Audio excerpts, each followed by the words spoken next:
হয়, এই দুঃখ কষ্ট বিপদ আমাদের কোমরকে সোজা করে, আমাদের পায়ের মাটিকে শক্ত করে। চিল্লায় বলেন ঠিক কিনা? প্রতিকূল পরিবেশে কিভাবে বাঁচতে হয় এই দুঃখ কষ্ট আমাদেরকে শিখায়। এজন্য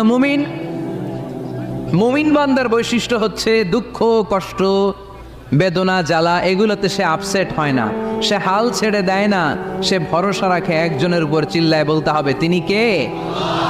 কারণ মুমিন জানে রাত্রি যত গভীর হয় অন্ধকার তমানিসা ভেদ করে সুবহে সাদিক হয়। মুমিন জানে গর্ভবতী নারীর পেটের ব্যথা যেই দিন বাড়তে থাকে ওই দিনই নতুন মেহমান আগমনের সময় ঘনাতে থাকে। মুমিন জানে তার জীবনে দুঃখ কষ্ট বিপদ যত বাড়তে থাকে সুখের দিন কাছে আসতে থাকে। এজন্য মুমিনের হারাবার কিছু নেই।